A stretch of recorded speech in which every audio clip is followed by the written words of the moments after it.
ನಮ್ಮ ಮನೆಯ ಹಿತ್ತಲದೊಳಗೊಂದು ಸಣ್ಣ ಬಳ್ಳಿಯೊಳಗೊಂದು ಹೂವು ಬೆಳೀತದೆ. ಹೂವಿನ ಆಯುಷ್ಯ ಎಷ್ಟಿದೆ ಹೇಳಿ? ಮನುಷ್ಯನ ಹಾಗೆ ಒಂದು ಹೂವು 100 ವರ್ಷ ಬದುಕುವುದಿಲ್ಲ. ಒಂದು ಹೂವಿನ ಆಯುಷ್ಯ ಇರುವುದು ಕೇವಲ ಒಂದೇ ಒಂದು ದಿವಸ. ಸೂರ್ಯೋದಯದೊಂದಿಗೆ ಅರಳಿ ಸೂರ್ಯಾಸ್ತದೊಂದಿಗೆ ಮಣ್ಣಲ್ಲಿ ಮಣ್ಣಾಗಿ ಹೋಗ್ತದೆ ಹೂವು. ಮನುಷ್ಯ 100 ವರ್ಷ ಬದುಕದ, ಆದರೆ ಒಂದು ಹೂವು ಒಂದೇ ಒಂದು ದಿನ ಬದುಕ್ತು. ಆದರೆ ಒಂದೇ ಒಂದು ದಿನ ಬದುಕಿದ ಹೂವಿನ ಸಾರ್ಥಕತೆ ಎಷ್ಟು ಅದ್ಭುತ ಅಂದ್ರೆ, ತನ್ನನ್ನು ಯಾರು ನಿರ್ಮಾಣ ಮಾಡಿದ್ರಲ್ಲ, ನಿರ್ಮಾಣ ಮಾಡಿದ ದೇವರ ತಲೆ ಮೇಲೆ ಹೋಗಿ ಕುಂತು ತನ್ನ ಜೀವನ ಸಾರ್ಥಕ ಮಾಡಿಕೊಳ್ಳುತ್ತದೆ. ಇದು ಹೂವಿನ ಬದುಕಿನ ವೈಶಿಷ್ಟ್ಯತೆ ಇದು. ಅದಕ್ಕೆ ಮನುಷ್ಯ ಅಂಥದ್ದೊಂದು ಸುಂದರ ಬದುಕು ಕಟ್ಕೋಬೇಕಾಗ್ತದೆ. ಬದುಕನ್ನು ಕೊಟ್ಟಾನಲ್ಲ ದೇವರು, ಇದನ್ನು ಹೆಂಗೆ ಬದುಕಬೇಕು, ಏನು ಮಾಡಿ ಈ ಬದುಕು, ಈ ಜೀವನದ ಋಣ, ಈ ಜಗತ್ತಿನ ಋಣ ನಾನು ತೀರಿಸಬೇಕು. ನಾನು ಈ ಭೂಮಿಗೆ ಬರಬೇಕಾದ್ರೆ ನಾ ಏನು ಮನೆ ಕಟ್ಟಿರಲಿಲ್ಲ, ಮಣ್ಣು ಮಾಡಿಲ್ಲ, ಕಲ್ಲು ಮಾಡಿಲ್ಲ, ನೀರು ಮಾಡಿಲ್ಲ, ಗಾಳಿ ಮಾಡಿಲ್ಲ.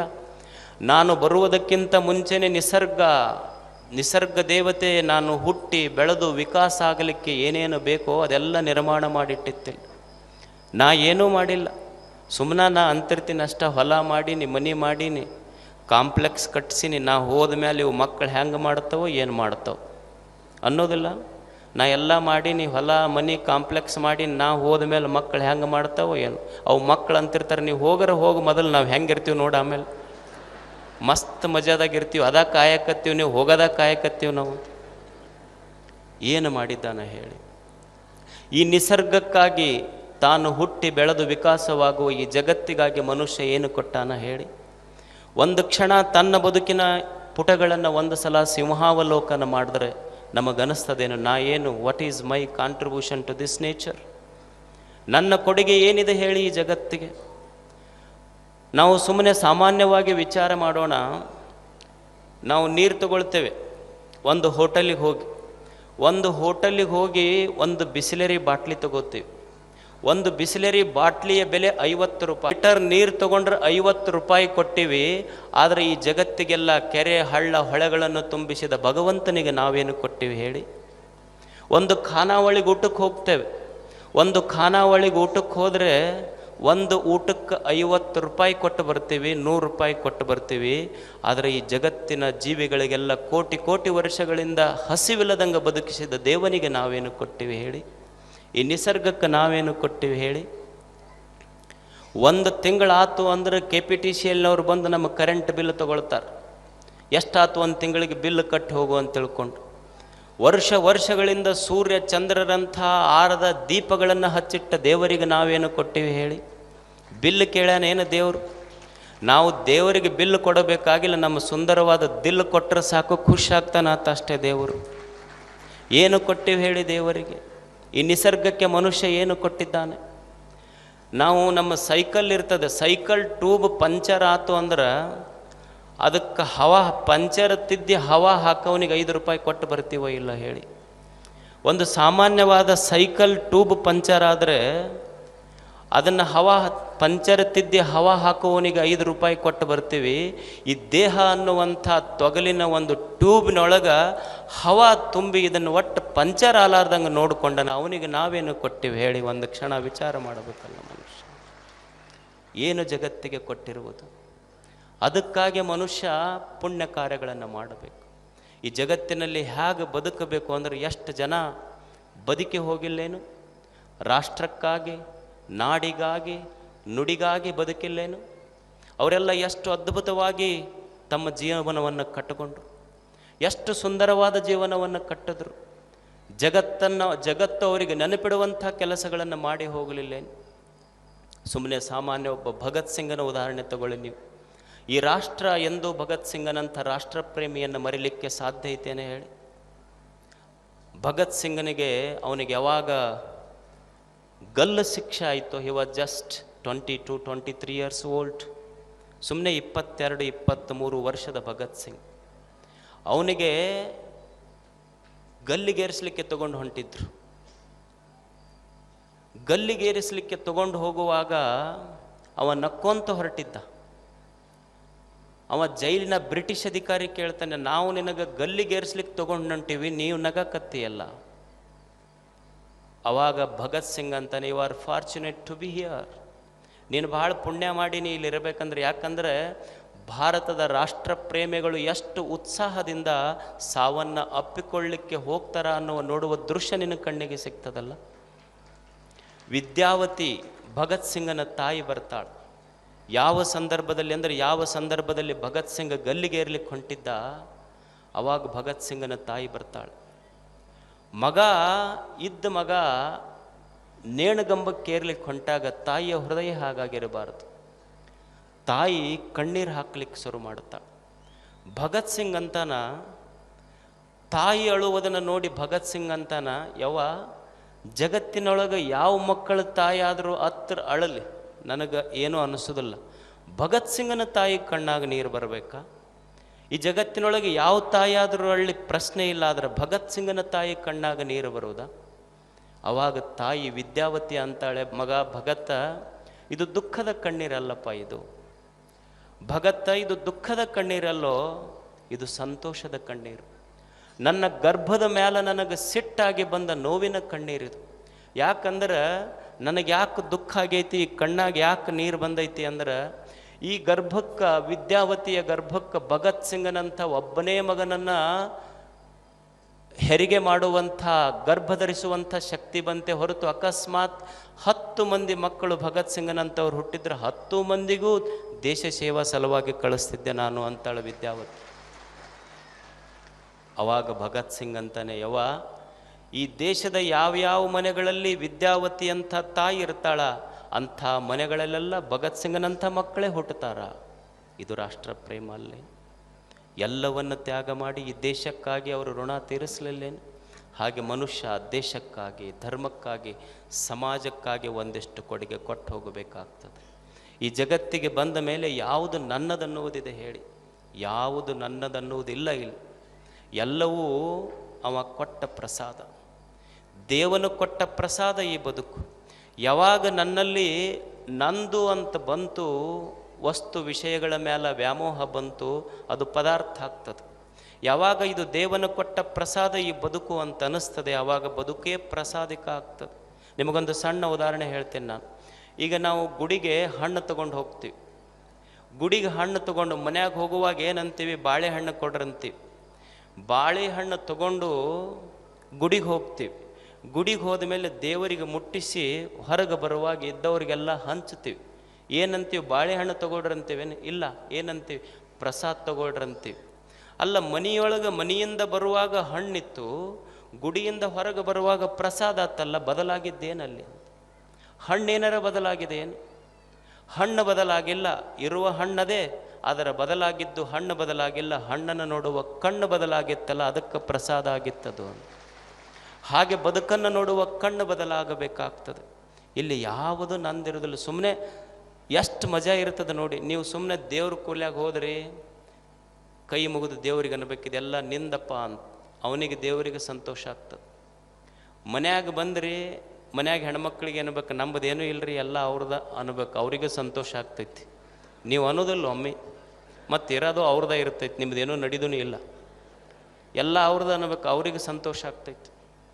ಹೊರಗೆ ಹೋದ್ರಿ, ಸ್ನೇಹಿತರು ಭೇಟಿ ಆಗ್ತಾರೆ, ಅವ್ರಿಗೆ ಕೈ ಮುಗಿ, ಏನು ನಂದೇನಿಲ್ಲಪ್ಪ, ಎಲ್ಲ ನಿಂದ ಅನ್ಬೇಕು. ದೇವ್ರ ಕೊಲೆಯಾಗ ಹೋದ ಕೂಡಲೇ ದೇವ್ರಿಗೆ ಕೈ ಮುಗಿದು ಎಲ್ಲ ನಿಂದಪ್ಪ ಅನ್ನೋದು. ಹೊರಗೆ ಬಂದ್ರಿ, ಸ್ನೇಹಿತರು ಕಂಡು ಕೂಡಲೇ ನಂದೇನೈತೋ ಎಲ್ಲ ನಿಂದ ಅನ್ಬೇಕು. ಮನ್ಯಾಗ ಹೋದ್ರಿ, ಹೆಣ್ಮಕ್ಳ ಮುಂದೆ ನಂದೇನೂ ಇಲ್ಲ, ಎಲ್ಲ ನಿಂದ ಅನ್ಬೇಕು. ಮತ್ತು ಆ ಕಡೆ ಈ ಕಡೆ ನೋಡಿ ಯಾರೂ ಇಲ್ದಾಗ ಅಷ್ಟ ಕಣ್ಣು ಮುಚ್ಚಿ ನಂದು ಅನ್ನಬೇಕು, ಅಂದ್ರೆ ಮಜಾ ಇರ್ತೈತಿ. ಹಿಂಗೆ ತಿಳ್ಕೊಳ್ಳೋದಲ್ಲ. ಹೊರಗ ವಸ್ತುಗಳ ಬಳಕಿರಬೇಕು, ಅಂತರಂಗದೊಳಗೆ ಶಿವನ ಬೆಳಕಿರಬೇಕು. ಇದು ಮಹೋತ್ಸವ ಆಗ್ತದೆ ಬದುಕು, ನಿತ್ಯೋತ್ಸವ ಆಗ್ತದೆ ಬದುಕು. ಈ ಜಗತ್ತಿನಲ್ಲಿ ಮನುಷ್ಯ ಸುಮ್ಮನೆ ಅತಿಥಿಯಾಗಿ ಬದುಕುವುದು. ಒಂದು ಕ್ಷಣ ಕವಿ ರವೀಂದ್ರನಾಥ್ ಟ್ಯಾಗೋರ್ ಅವರು ಗೀತಾಂಜಲಿಯಲ್ಲಿ ಒಂದು ಅದ್ಭುತ ಮಾತು ಬರೀತಾರೆ. ಹೇಗಿರಬೇಕು ಮನುಷ್ಯನ ಬದುಕು, ಬದುಕು ಹೇಗಿದೆ, ಮನುಷ್ಯ ಹೇಗೆ ಬದುಕಬೇಕು. ಅವರೊಂದು ಸುಂದರವಾದ ಕವನ ಬರೀತಾರೆ. I have had my invitation to this world's festival, thus my life has been blessed. My part in this fest is to play upon my instrument. I have done all that I could do. ಎಷ್ಟು ಸುಂದರವಾದ ಮಾತಿದು. ಕವಿ ರವೀಂದ್ರ ಅಂತಾರೆ, I have had my invitation to this world's festival. Thus my life has been blessed. ಇದು ಜಗತ್ತೇನಿದೆಯಲ್ಲ, ಇದು ಜಗತ್ತು ದೇವನ ಜಾತ್ರೆ. ಈ ಜಗತ್ತು ದೇವನ ಉತ್ಸವ. ಇದು ನಮ್ಮ ಉತ್ಸವ ಅಲ್ಲ, ನಿಮ್ಮ ಉತ್ಸವ ಅಲ್ಲ, ದೇವನ ಉತ್ಸವ. ನಮ್ಮ ಉತ್ಸವದಲ್ಲಿ ನಾವು ಲೈಟ್ ಹಾಕಿರ್ತೀವಿಲ್ಲ, ಇದು ದೇವನ ಉತ್ಸವದಲ್ಲಿ ಚಂದ್ರ, ತಾರೆ, ನಕ್ಷತ್ರಗಳ ಬೆಳಕಿದೆ. ನಮ್ಮ ಉತ್ಸವಗಳಲ್ಲಿ, ಜಾತ್ರೆಗಳಲ್ಲಿ ಬಂದವರಿಗೆ ದಾಸೋಹ ಮಾಡ್ತೀವಿಲ್ಲ ನಾವು. ದೇವರು ತನ್ನ ಜಾತ್ರೆಯಲ್ಲಿ ಸಾವಿರ ಸಾವಿರ ಕೋಟಿ ಕೋಟಿ ಪಶು ಪಕ್ಷಿ ಪ್ರಾಣಿಗಳಿಗೆಲ್ಲ ಅನ್ನ ಕೊಟ್ಟು, ಇದು ಅವನ ದಾಸೋಹ. ಇಲ್ಲಿ ದೇವನ ಜಾತ್ರೆ ನಡೆದಿದೆ. ಎಷ್ಟು ಸುಂದರ ಮಾತು ಹೇಳ್ತಾರೆ, I have had my invitation. ಇದು ಜಗತ್ತಿನ ಜಾತ್ರೆ. ಈ ಜಗತ್ತೇನಿದೆಯಲ್ಲ, ಇದು ದೇವನ ಜಾತ್ರೆ. ಇದು ವಿಶ್ವೇಶನ ಜಾತ್ರೆ. ಇದು ಶಿವನ ಜಾತ್ರೆ. ನನ್ನ ಹುಟ್ಟೇನಿದೆಯಲ್ಲ, ದೇವ ತನ್ನ ಜಾತ್ರೆಯನ್ನು ನೋಡಲಿಕ್ಕೆ ನನಗೆ ಕೊಟ್ಟ ಆಮಂತ್ರಣ ಅಂತ. It is an invitation. ದೇವರು ತನ್ನ ಜಾತ್ರೆಯನ್ನು ನೋಡಲಿಕ್ಕೆ ನನಗೊಂದು ಆಮಂತ್ರಣ ಕೊಟ್ಟಾನಲ್ಲ. ನನ್ನ ಹುಟ್ಟು ದೇವ ನನಗೆ ಈ ಜಾತ್ರೆಯನ್ನು ನೋಡಲಿಕ್ಕೆ ಕೊಟ್ಟ ಆಮಂತ್ರಣ. ಅಂದ್ರೆ ನಾನು ಈ ಜಗತ್ತಿಗೆ ಹೇಗೆ ಬಂದೀನಿ ಅಂದ್ರೆ, ಆಮಂತ್ರಿತನಾಗಿ ಬಂದೀನಿ, ಅತಿಥಿಯಾಗಿ ಬಂದೀನಿ. ಅತಿಥಿಯಾಗಿ ಬಂದವರು ಅತಿಥಿಗಳಾಗಿ ಹೋಗಬೇಕು ಹೊರತು ಖಾಯಮೇರವ್ರು ಯಾರೂ ಇಲ್ಲ ಇಲ್ಲಿ ಅಂತ. ಅದಕ್ಕೆ ನಾವೆಲ್ಲ ತಿಳ್ಕೋಬೇಕು, ಈ ಜಗತ್ತಿಗೆ ನಾವು ವಿ ಆರ್ ಜಸ್ಟ್ ಗೆಸ್ಟ್ಸ್, ಅತಿಥಿಗಳಷ್ಟೇ. ನಾವು ಅತಿಥಿಗಳಾಗಿ ಬಂದವರು ಅತಿಥಿಗಳಾಗಿ ಹೋಗಬೇಕಾಗ್ತದೆ, ಖಾಯಂ ಯಾರು ಇರಾಕ ಬಂದಿಲ್ಲ ಇಲ್ಲಿ. ಈಗ ನೀವು ನೋಡಿ, ಮನೆಗೆ ಅಳಿಯ ಬಂದಿರ್ತ. ಅಳಿಯ ಬಂದಾಗ 1ನೇ ದಿವಸ ಬಂದ್ರೆ ಮಣಿ ಹಾಕಂತಾರೆ, 2 ದಿವಸ ಇದ್ರೆ ಮಣಿ ಯಾಕಂತಾರೆ, 3 ದಿವಸ ಇದ್ರೆ ನೂಕು ಮಣಿ ಅಂತಾರೆ ಅವನಿಗಷ್ಟು. 1ನೇ ದಿವಸ ಬಂದಾಗ ಹೋಳಿಗೆ ಇರ್ತೈತಿ. ಅವ ಅಕಸ್ಮಾತ್ 2ನೇ ದಿವಸ ಇದ್ನಂದ್ರೆ ಹೋಳಿಗೆ ಇರ್ತೈತಿ, ಅದರೊಳಗೆ ಹೂರಣ ಇರೋದಿಲ್ಲ ಅಷ್ಟು. ಶಾಣೆ ಇದ್ದವ್ ಜಲ್ದಿ ಜಾಗ ಖಾಲಿ ಮಾಡ್ಬೇಕು. ಸುಮ್ಮ ಅತಿಥಿಗಳಾಗಿ ಬಂದು ಅತಿಥಿಗಳಾಗಿ ಹೋಗ್ಬೇಕು, ಮಸ್ತ್ ಇರ್ತೈತದು. ಈಗ ಸ್ವಾಮಿಗಳು, ನಾವು ನಿಮ್ಮ ಮನೆಗೆ ಬರ್ತೀವಿ, ಹೊಸ ಮನೆ ಕಟ್ಸಿರ್ತೀರಿ. ಹೊಸ ಮನೆ ಕಟ್ಟಿಸಿದಾಗ ನಿಮ್ಮ ಮನೆಗೆ ಪಾದ ಪೂಜಕ್ಕೆ, ಉದ್ಘಾಟನೆಗೆ ಅಂತ ಕರ್ಕೊಂಡು ಹೋಗ್ತೀರಿ. ಹೋಗಿ ಏನಂತೀರಿ, ನಾವು ಅಂತಿರ್ತೀವಿ, ಮನೆ ಭಾಳ ಚಂದ ಕಟ್ಟಿಸಿಯಪ್ಪ, ಭಾಳ ದೊಡ್ಡ ಮನೆ ಕಟ್ಸಿರ್ತಾನೆ, ಮನೆ ಭಾಳ ಚಂದ ಕಟ್ಟಿಸಿಯಪ್ಪ ಅಂತೀವಿ. ಅಂದ ಕೂಡಲೇ ನೀವೇನಂತಿರ್ತೀರಿ, ಅಯ್ಯಪ್ಪ ನಂದೇನೈತಪ್ಪ ಎಲ್ಲ ನಿಂದ ಇದು ಅಂತ ನೀವು ಅಂತೀರಿ. ಮತ್ತು ಹಿಂಗೆ ಅಂತಾನೆ ಬಾ ಅಂತಪ್ಪ, ಪೇಪರ್ ಪೆನ್ನತ್ತ ಸೈ ಮಾಡಂಗಾರ ಅಂದ್ರೆ ಯಾರ ಕರ್ಸಿರನ್ ಸ್ವಾಮಿಗಳು? ಸುಮ್ಮ ತಿಳ್ಕೊಂಡಿರ್ಬೇಕು, ನಾವು ನಿಮ್ಮ ಮನೆಗೆ ಅತಿಥಿಗಳಾಗಿ ಬಂದೀವಂತ. ಮತ್ತು ಭಾಳ ಒಂದು ತಾಸು ಅಲ್ಲೇ ಕುರ್ಚಿ ಮೇಲೆ ಕುಂತೀವಿ ಅಂದ್ರೆ ಮನ್ಯಾಗ ಹೆಣ್ಮಕ್ಳು ಕರೆದು ಎಷ್ಟೊತ್ತನ ಕುಂದಿರ್ಸಿರಿ, ಅವ್ರಿಗೆ ಕಳಿಸ್ರಿ, ಮತ್ತು ಬೀಗರು ಬರ್ತಾರೆ, ನಮಗೆ ಆಯರಿ ಕೊಡೋರು ಅದಾರ, ಇವ್ರನ್ನ ಕುಂದಿರ್ಸ್ಕೊಂಡು ಕುಂತ್ರಿ ಏನು ಮಾಡ್ತೀರಿ? ಇವ್ರೇನು ಕೊಡೋರೆಲ್ಲ ಬಿಡೋರಲ್ಲ, ನಮ್ಮ ಕಡೆಯಿಂದ ಕಾಣಿಕೆ ಇಸ್ಕೊಂಡು ಹೋಗೋರು. ನಮಗೆ ತಲೆಯಾಗಿರ್ಬೇಕು, ನಾವು ಇವ್ರ ಮನೆಗೆ ಅತಿಥಿಗಳಾಗಿ ಬಂದೀವಿ, ಅವರು ಸುಮ್ಮನೆ ನಿಮ್ಮದು ಅಂತಿರ್ತಾರೆ, ನಮಗೆ ಗೊತ್ತಿರಬೇಕು ಇದು ನಮ್ಮದಲ್ಲ ಅಂತ. ಅತಿಥಿಗಳಾಗಿ ಹೋಗೋದು. ಗಣಪತಿ ಕೇಳಿದ್ರಂತೆ ಯಾರೋ ಒಬ್ರು, ಅಲ್ಲೋ ನೀ ಇದ ದಿವಸ ಇರ್ತಿ, ಎಷ್ಟು ಮಸ್ತ್ ಇರ್ತೀಯಲ್ಲ, ಇದ ದಿವಸ ಬದುಕಿ ಈ ಜಗತ್ತಿನೊಳಗೆ ಎಷ್ಟು ಮಸ್ತ್ ಬದುಕ್ತಿಯಲ್ಲ. ಗಣಪತಿ ಅಂದ, ನಾ ತಿಳ್ಕೊಂಡಿನಿ ಅದಕ್ಕೆ ಮಸ್ತ್ ಬದುಕ್ತೀನಿ. ಏನು ತಿಳ್ಕೊಂಡಿ ಅಂದ, ನಾ ತಿಳ್ಕೊಂಡಿನಿ ಜೀವನ ಬದುಕು ಭಾಳ ಮಸ್ತ್ ತಿಳ್ಕೊಂಡಿನಿ, ಅದಕ್ಕೆ ಆರಾಮದೀನಿ ನಾನು. ಅವ ಕೇಳ್ದ ಭಕ್ತ, ಏನು ಮಸ್ತ್ ತಿಳ್ಕೊಂಡು ಬದುಕಿ, ಇದ ದಿವಸ ಇರ್ತಿ ಆದರೂ ಮಸ್ತ್ ಬದುಕ್ತಿಯಲ್ಲ ಹೆಂಗೆ? ನಾ ಜೀವನ ಚಂದ ತಿಳ್ಕೊಂಡಿನಿ ಅಂದ. ಏನು ತಿಳ್ಕೊಂಡಿನಂದ್ರೆ, ನನಗೆ ಯಾರು ಇವತ್ತು ಎತ್ತಿ ಮೆರೆಸಾಕತ್ತಾರ ಅವರ ಒಂದು ದಿವಸ ಹತ್ತಿ ಒಗದು ಮುಳುಗಿಸ್ತಾರ ಅಂತ ತಿಳ್ಕೊಂಡಿನಿ, ಅದಕ್ಕೆ ಆರಾಮದೀನಿ ನಾನು. ನಮ್ಮನ್ನು ಯಾರು ಎತ್ತಿ ಮೆರೆಸ್ತಾರ ಅವರ ಒಂದು ದಿವಸ ಹೊತ್ತಿ ಒಗಿತಾರಂತ ತಿಳ್ಕೊಂಡಿವಿ ನಾವು, ಅದಕ್ಕೆ ಆರಾಮದೀವಿ ನಾವು. ತಿಳ್ಕೊಳ್ಳೋದಷ್ಟೇ ಜೀವನದೊಳಗೆ. ಸುಮ್ಮ ಅತಿಥಿಗಳಾಗಿ ಬಂದು ಅತಿಥಿಗಳಾಗಿ ಹೋಗಬೇಕಾಗ್ತದೆ. My part in this fest is to play upon my instrument. My part in this fest is to play upon my instrument. I have done all that I could do. ಈ ಜಗತ್ತಿಗೆ ಭಾಳ ಸುಂದರ ಮಾತಂತಾನೆ ರವೀಂದ್ರ. ನಾವೆಲ್ಲ ಕಲಾವಿದರಾಗಿ ಬಂದೀವಿ, ನಾವೆಲ್ಲ ಕಲೆಗಾರರಾಗಿ ಬಂದೀವಿ. ಸನ್ಯಾಸಿ ನನ್ನದು ಒಂದು ಹಾಡು, ನಾವೆಲ್ಲ ಹಾಡುಗಾರರಾಗಿ ಜಗತ್ತಿಗೆ ಬಂದೀವಿ. ನನ್ನ ಹಾಡನ್ನು ಸರಿಗೆ ಹಾಡಬೇಕು. ಜನಪ್ರತಿನಿಧಿಗಳದಾರೆ, ಅವ್ರ ಹಾಡು ಅವರು ಸರಿಗೆ ಹಾಡಬೇಕು. ಅವರು ಯಾಕೆ ಕೆಲಸ ಮಾಡಬೇಕು ಅಂದ್ರೆ, ಅವ್ರ ಕೆಲಸ ಹೆಂಗಿರಬೇಕು ಅಂದ್ರೆ, ನೆಕ್ಸ್ಟ್ ಎಲೆಕ್ಷನ್ನಿಗೆ ಅವ್ರ ತಲೆಯಾಗಿರಬಾರ್ದು, ನೆಕ್ಸ್ಟ್ ಜನ್ರೇಷನ್ ಅವ್ರ ತಲೆಯಾಗಿರಬೇಕು. ಅವ್ರ ಹಾಡು ಸರಿಗೆ ಹಾಡ್ದಂಗೆ ಆಗ್ತದೆ. ಒಬ್ಬ ರೈತ ಇರ್ತಾನೆ, ಅವ ತನ್ನ ಹಾಡು ಸರಿಗೆ ಹಾಡು ಹೋಗ್ಬೇಕಾಗ್ತದೆ, ಕಷ್ಟಪಟ್ಟು ದುಡಿಬೇಕಾಗ್ತದೆ. ಭೂಮಿ ತಾಯಿಗೆ ಯಾವಾಗ ಸಂತೃಪ್ತಿ ಆಗ್ತದಂದ್ರೆ, ಲಕ್ಷಾಂತರ ಮಳೆಯ ಹನಿಗಳು ಈ ಭೂಮಿ ಮೇಲೆ ಬಿದ್ದರೂ ಭೂಮಿ ತಾಯಿಗೆ ತೃಪ್ತಿ ಆಗೋದಿಲ್ಲ. ಭೂಮಿ ತಾಯಿ ಯಾವಾಗ ತೃಪ್ತಳಾಗ್ತಾಳ ಅಂದ್ರೆ, ಲಕ್ಷಾಂತರ ಮಳೆಯ ಹನಿಗಾಗಿ ಭೂಮಿ ತಾಯಿ ಕಾಯುವುದಿಲ್ಲ. ಭೂಮಿ ತಾಯಿ ಕಾಯುವುದು, ಭೂಮಿ ತಾಯಿ ತೃಪ್ತಳಾಗುವುದು ತನ್ನ ಹಿರಿಯ ಮಗ ರೈತನ 2 ಬೆವರಿನ ಹನಿ ನೆಲಕ್ಕೆ ಬಿದ್ದರೆ ಸಾಕು, ಭೂಮಿ ತಾಯಿ ತೃಪ್ತಳಾಗ್ತಾಳೆ. ಅದು ರೈತನ ಹಾಡ, ತನ್ನ ಹಾಡ ತಾನು ಹಾಡಬೇಕು. ವೈದ್ಯರಿದ್ದಾರೆ, ಅವರು ತಮ್ಮ ಹಾಡ ತಾವು ಸರಿಗೆ ಹಾಡಬೇಕಲ್ಲ. ಈಗ ಒಬ್ಬ ರೋಗಿ ದವಾಖಾನೆಗೆ ಬಂದರೆ ಒಬ್ಬ ವೈದ್ಯನ ದೃಷ್ಟಿ ಅವನ ಕಣ್ಣು ರೋಗಿ ಪಾಕಿಟ್ ಮೇಲೆ ಇರಬಾರ್ದು, ಆ ಪಾಕಿಟಿನಿಂದ ಇರುವಂಥ ಎದೆಯೊಳಗಿರುವ ಅವನೊಳಗೆ ದೇವರು ಕಾಣಬೇಕು. ಅಂದಾಗ ಅವನ ಹಾಡು ಸಾರ್ಥಕ ಆಗ್ತದೆ. ಎಲ್ಲರೂ ಈ ಜಗತ್ತಿನಲ್ಲಿ ತಮ್ಮ ತಮ್ಮ ಹಾಡು ಸರಿಗೆ ಹಾಡು ಹೂಡಬೇಕಾಗ್ತದೆ. My part in this fest is to play upon my instrument.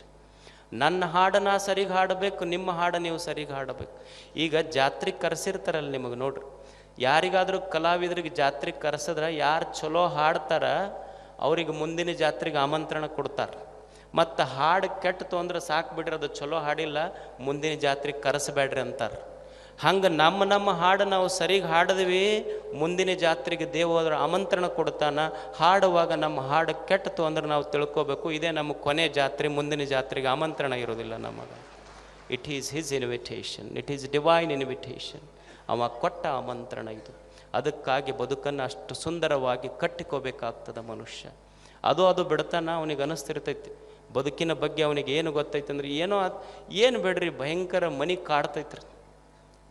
ನಮಗೆ ಯಾಕೆ ಗೊತ್ತಮ್ಮ ಭಾಳ ಚಿಂತೆಗೈತಿ, ಏನು ಬಿಡ್ರಿ ಅಜ್ಜರ್ ಹಿಂಗೆ ಕೈಗೆ ಕಾಣ್ತೈತ್ರಿ, ಕೈಗೆ ಬಂದು ದುಡ್ಡು ಒಟ್ಟ ಮನ್ಯಾಗ ಇರೋದಿಲ್ಲ ನೋಡ್ರಿ, ಮನೆ ಭಾಳ ಕಾಡ್ತೈತಿ ಅಂದ್ರೆ ತನ್ನ ತಪ್ಪ ಮನೆ ಮೇಲೆ ಹಾಕ್ತಾನೆ ಮನುಷ್ಯ. ಎಂದೂ ಇವ ಇಷ್ಟು ಬೆರಿಕಿ ಮನುಷ್ಯ ಅಂದ್ರೆ ತನ್ನ ತಪ್ಪು ತನ್ನ ಮೇಲೆ ಹಾಕ್ಕೊಳ್ಳೋದು. ಮತ್ತು ಅವ ಹೋಗ್ತಾನೆ ಭಾಳ ಕಾಡಾಕತ್ತೈತೆ ಅಂದ್ಕೂಡಲೇ ನಮ್ಮಂಥವ್ರ ಹತ್ರ ಬರ್ತಾರೆ. ಮತ್ತು ನಾವು ತಯಾರಾಗೇ ಕುಂತಿರ್ತೀವಿ, ಬರ್ರಿ ಯಾರೂ ಬಂದಿಲ್ಲ. ಏನಾಗೈತಪ್ಪ ನಿನ್ನ ಮನೆ ಭಾಳ ಕಾಡ್ತೈತಿ, ಏನಾಗೈತಿ, ವಾಸ್ತು ಸರಿಗಿಲ್ಲ, ಮತ್ತು ಏನು ಮಾಡ್ಬೇಕು, ನಿನ್ನ ಮನೆ ಬೆಡ್ರೂಮ್ ಬದಲು ಮಾಡಬೇಕು, ಪೂಜಾದ ಕೋಲಿ ಬದಲು ಮಾಡಬೇಕು, ಅಡುಗೆ ಮನೆ ಬದಲು ಮಾಡಬೇಕು, ಬಾಕಲು ಬದಲು ಮಾಡಬೇಕು. ನಮ್ಮಂಥವ್ರ ಮಾತು ಕೇಳವ ಎಲ್ಲ ಬದಲು ಮಾಡಿ ಮನ್ಯಾಗ ಹೋದ. ಅದು ಮನೆ ಅಂತೂ ನನ್ನ ಬದಲು ಮಾಡಿದೆಲ್ಲಪ್ಪ, ನೀ ಹಂಗೆ ಉಳ್ಕೊಂಡೆಲ್ಲ, ಮೊದಲು ನೀ ಬದಲಾಗಂತ ಮನೆ ಅಂತಿರ್ತೈತೆ. ಅದಕ್ಕೆ ಮನೆಯಲ್ಲಿ ಶಾಂತಿ ಸಿಗಬೇಕಾದ್ರೆ, ಮನೆಯಲ್ಲಿ ಸಮಾಧಾನಗಳು ಸಿಗಬೇಕಾದ್ರೆ ಬರೀ ಮನೆ ವಾಸ್ತು ಪ್ರಕಾರ ಕಟ್ಟುವುದರಿಂದ ಮನೆಯಲ್ಲಿ ಶಾಂತಿ ಸಿಗೋದಿಲ್ಲ. ಮನೆಯಾಗ ಶಾಂತಿ ಸಿಗಬೇಕಾದ್ರೆ ಮನೆಯಲ್ಲಿರುವ ಮನಸ್ಸುಗಳು ವಾಸ್ತು ಪ್ರಕಾರ ಕಟ್ಟಬೇಕು, ಅಂದಾಗ ಮನೆಯೊಳಗೆ ಶಾಂತಿ ಸಿಗ್ತದೆ. ಇದು ತರಳಬಾಳ ಮಹೋತ್ಸವ ಏನಿದೆ, ಇದು ಮನೆಯನ್ನಲ್ಲ ಮನಸ್ಸುಗಳನ್ನು ವಾಸ್ತು ಪ್ರಕಾರ ಕಟ್ಟುವಂಥ ಅದ್ಭುತ ಮಹೋತ್ಸವ ಇದು. ಅದನ್ನು ಗುರುಗಳು ಆಯೋಜನೆ ಮಾಡಿದ್ದಾರೆ. ಅವ್ರ ಬಗ್ಗೆ ನಾನು ಭಾಳ ಹೇಳೋದಿಲ್ಲ, ಭಾಳ ಸಣ್ಣವ. ಇಡೀ ಜಗತ್ತೇ ಅವ್ರ ಬಗ್ಗೆ, ಇಡೀ ನಾಡಿಗೆ ನಾಡೇ ಅವ್ರ ಬಗ್ಗೆ ಕೊಂಡಾಡ್ತದೆ. ಅವ್ರ ಬಗ್ಗೆ ಒಂದೇ ಒಂದು ಸಣ್ಣ ಮಾತು ಹೇಳುವುದಾದರೆ, ನನ್ನ ಭಾಷೆಯಲ್ಲಿ ಹೇಳುವುದಾದರೆ, ನೀವು ನೋಡಿ, ಈ ಸಮುದ್ರ ದಂಡೆ ಇರ್ತದೆ, ಅವ್ರು ಎಷ್ಟು ಕೆಲಸ ಮಾಡಿದ್ದಾರೆ ನೋಡಿ. ನ್ಯಾಯಾಧೀಶರಾಗಿ ಕೆಲಸ ಮಾಡ್ತಾರೆ, ಶಿಕ್ಷಣ ತಜ್ಞರಾಗಿ ಕೆಲಸ ಮಾಡ್ತಾರೆ, ಪಂಡಿತರಾಗಿ ಕೆಲಸ ಮಾಡ್ತಾರೆ, ಸಾಫ್ಟ್ವೇರ್ ಇಂಜಿನಿಯರ್ ಆಗಿ ಕೆಲಸ ಮಾಡ್ತಾರೆ. ಅವರು ಕರೆದ್ರ ಜನಪ್ರತಿನಿಧಿಗಳು ಮನುಷ್ಯರಷ್ಟೇ ಅಲ್ಲ, ತಾಯಿ ತುಂಗಭದ್ರೆಯೇ ಓಡಿ ಅವರಿದ್ದಲ್ಲಿಗೆ ಬರ್ತಾಳೆ. ಮತ್ತಷ್ಟೇ ನಾಡಿನ ಮಠಮಾನ್ಯಗಳ ಬಗ್ಗೆ ಮತ್ತು ಸಣ್ಣ ಸಣ್ಣ ಸ್ವಾಮಿಗಳ ಬಗ್ಗೆ ಅಷ್ಟು ಪ್ರೀತಿ, ಉತ್ಸಾಹ ಮತ್ತು ಅವರಿಗೆ ಸ್ಫೂರ್ತಿ ಕೊಡೋದು. ಅವರು ಎಷ್ಟು ಕೆಲಸ ಮಾಡಿ ಎಷ್ಟು ಬದುಕಿಗಳಿಗೆ, ಎಷ್ಟು ಜೀವನಕ್ಕೆ ಆಧಾರ ಆಗಿದ್ದಾರೆ ನೋಡಿ. ಈ ಸಮುದ್ರದ ದಂಡೆಯಲ್ಲಿ ಒಂದು ಲೈಟ್ ಹೌಸ್ ಅಂತ ಇರ್ತದೆ. ಈ ಹಾರ್ಬರ್ ಇರ್ತದಲ್ಲ, ಹಾರ್ಬರ್ ಅಂದರೆ ಎಲ್ಲಿ ಹಡಗು ನಿಲ್ಲುವ ಸ್ಥಳ ಇರ್ತದೆ, ಅಲ್ಲೊಂದು ಟವರ್ ಇರ್ತದೆ. ಅದಕ್ಕೆ ಲೈಟ್ ಹೌಸ್ ಅಂತ ಕರೀತಾರೆ. ಅಂದ್ರೆ ದೊಡ್ಡದು ಗೋಪುರ ಇರ್ತದೆ, ಅದರೊಳಗೊಂದು ಲೈಟ್ ತಿರುಗ್ತಿರ್ತದೆ. ಅದು ಯಾಕೆ ಇರ್ತದೆ ಅಂದರೆ, ಈ ಸಮುದ್ರದಲ್ಲಿ ಹಡಗುಗಳು, ಸಣ್ಣ ಸಣ್ಣ ಬೋಟುಗಳು ವ್ಯಾಪಾರಕ್ಕೆ ಮೀನು ಹಿಡಿಲಿಕ್ಕೆ ಹೋಗಿರ್ತಾವೆ. ಹೋಗಾಗ ಅವೆಲ್ಲ ತೇಲ್ತಾ ಹೋಗುವಾಗ ಯಾವುದೋ ಒಂದು ದೊಡ್ಡ ಸುಂಟರ ಗಾಳಿ ಬೀಸ್ತು ಅಂದ್ರೆ ಅವು ತೇಲಿ ಎಲ್ಲೋ ಹೋಗಿಬಿಡ್ತವೆ, ಅವು ಎಲ್ಲೆದಿವಂತ ಗೊತ್ತಾಗೋದಿಲ್ಲ. ಆ ಗಾಳಿಯ ಹೊಡೆತಕ್ಕೆ ಅವು ಎಲ್ಲೆದಾವಂತ ಸಹಿತ ಗೊತ್ತಾಗೋದಿಲ್ಲ. ಅವು ರಾತ್ರಿ ಆದಮೇಲೆ ಅವಕ್ಕೆ ನಮ್ಮ ನೆಲೆ ಕಂಡುಕೋಬೇಕು ಅಂದ್ರೆ ನಮಗೆ ಎಲ್ಲಿ ಆಶ್ರಯ ಸಿಗ್ತೈತಿ ಅಂದ್ರೆ, ದೂರ ಎಲ್ಲೋ ನಿಂತು ಯಾವಾಗ ಅವಕ್ಕೆ ಲೈಟ್ ಕಾಣ್ತದಲ್ಲ, ಲೈಟಿನ ಬೆಳಕು, ಅವಾಗ ಹಡಗಿನ ನಾವಿಕರಿಗೆ ಅನ್ನಿಸ್ತೈತಿ ಅಂತ, ಓ ಅಲ್ಲಿ ಆಶ್ರಯ ಇದೆ ನಮಗ ಅಂತ. ಹಾಗೆ ಈ ಸಂಸಾರ ಅನ್ನುವಂಥ ಒಂದು ಸಾಗರದೊಳಗೆ ನಮ್ಮ ಬದುಕೇನಿದೆ ಅದೇ ಒಂದು ಡೋಣಿ, ಒಂದು ನಾವು ಇದ್ದಂಗೆ. ನಾವು ಜೀವಿಗಳೆಲ್ಲ ಏನದೀವಿ, ನಾವೆಲ್ಲ ನಾವಿಕರು ಇದ್ದಂಗೆ. ಈ ಅಜ್ಞಾನವೆಂಬ ಕತ್ತಲೆಯೊಳಗ ಕಾಲನೆಂಬ ಗಾಳಿ, ಸುಂಟರ ಗಾಳಿ ಬೀಸಿ ನಮ್ಮೆಲ್ಲರ ಬದುಕು ಎಲ್ಲೆಲ್ಲೆಲ್ಲೆಲ್ಲೋ ತೆಗೆದುಕೊಂಡು ಹೋಗಿದೆ. ನಾವು ದಾರಿ ಕಾಣದಾಗಿದೆ ಬದುಕಿನಲ್ಲಿ. ಅಂಥದ್ರೊಳಗೆ ನಾವು ದೂರ ಹೋದ್ವಿ, ಬದುಕ ಮುಗೀತು ಅನ್ನುವಂಥ ಕಾಳ ಕತ್ತಲೆಯ ಗರ್ಭದೊಳಗೊಂದು ಲೈಟ್ ಹೌಸಿನೊಳಗೆ ಬೆಳಕು ಕಾಣತೈತಲ್ಲ, ಹಂಗೆ ನಮಗೊಂದು ಲೈಟ್ ಹೌಸ್ ಆಗಿದ್ದವ್ರು ಯಾರು ಅಂದರೆ ಸಿರಿಗೆರೆಯ ಪೂಜ್ಯ ಶಿವಾಚಾರ್ಯ ಮಹಾಸ್ವಾಮಿಗಳವರು. He is like a lighthouse. ಅವರು ಇಷ್ಟೆಲ್ಲ ದೊಡ್ಡ ಕಾರ್ಯಕ್ರಮಗಳನ್ನು ತಮ್ಮೆಲ್ಲರನ್ನ ಕೂಡಿಸಿದ್ದಾರೆ ನೋಡಿ. ನೀವು ನೋಡಿ, ಇಷ್ಟು ಜನ ಇಷ್ಟು ರಾತ್ರಿಯೊಳಗೆ ಕೂಡೋದು ಭಾಳ ದೊಡ್ಡ ಕೆಲಸ. ಈ ಎಲ್ಲ ತಾಜ್ ಮಹಲ್ ಕಟ್ಟಿದ್ದು, ಗೋಲ್ ಗುಮ್ಟ ಕಟ್ಟಿದ್ದು ಅವೆಲ್ಲ ಅದ್ಭುತಗಳಲ್ಲ. ನೀವು ಧಾರಾವಾಹಿ ಗೀರಾವಾಹಿ ಎಲ್ಲ ಬಿಟ್ಟು 10 ಆದರೂ ಇಲ್ಲಿ ಕೂಡಿಸ್ತಿರಲಿಲ್ಲ, ಇದೇ ದೊಡ್ಡ ಅದ್ಭುತ. ಇದು 8ನೇ ಅದ್ಭುತ ಜಗತ್ತಿನ. ಮತ್ತು ಎಷ್ಟು ಶಾಂತವಾಗಿ ಕುಂತೀರಿ ನೋಡ್ರಿ. ನೀವು ನೋಡ್ರಿ, ಇಲ್ಲೆಲ್ಲ ಶಾಸಕರು ಸಚಿವರು ಅದಾರ. ವಿಧಾನಸೌಧದೊಳಗೆ ಅವ್ರೇನು ಭಾಳ ಮಂದಿ ಇರೋದಿಲ್ಲ, 200 224 ಮಂದಿ ಇರ್ತಾರೆ. ಎಷ್ಟು ಗುದ್ದಾಡ್ತಾರೆ ಅವ್ರು. ನೀವು ದೆಹಲಿಗೆ ಹೋಗ್ರಿ, ಅಲ್ಲೇನು ಭಾಳ ಮಂದಿ ಇಲ್ಲ, ಒಂದು 500 ಮಂದಿ ಇರ್ತಾರೆ. ಎಷ್ಟು ಹೊಡೆಪೆಟ್ಟ. ಸುಮ್ಮನೆ 200 500 ಮಂದಿ ಇರೋರು ಎಷ್ಟು ಗುದ್ದಾಡ್ತಾರ. ಅದು ಭಾರತ ಅಲ್ಲ. ಇಷ್ಟು 1000 ಜನ ಕೂಡಿದ್ರೂ ಸಹಿತ ಎಷ್ಟು ಶಾಂತವಾಗಿ ಕುಳಿತಿರಲ್ಲ. ಇದು ನಿಜವಾದ ಭಾರತ. ಇದು ಒಟ್ಟು ನಿಮ್ಮನ್ನೆಷ್ಟು ಹೊಗಳ್ಕೊಂತಿರ್ಬೇಕಂದ್ರೆ ಸುಮ್ಮನೆ ಕೂಡ್ತೀರಿ ನೀವು. ಇದು ನಿಜವಾದ ಭಾರತ. ಇಂಥ ನಿಜವಾದ ಭಾರತವನ್ನು ಪರಮ ಪೂಜ್ಯರ ಕನಸು, ಅವರ ಆಶೀರ್ವಚನ, ಅವರ ಮಾರ್ಗದರ್ಶನ ಈ ನಾಡಿಗೆಲ್ಲ ಇರಲಿ ಅಂತ ಪ್ರಾರ್ಥಿಸಿ ನಮ್ಮ ಮಾತುಗಳನ್ನು ಮುಗಿಸ್ತಾರೆ.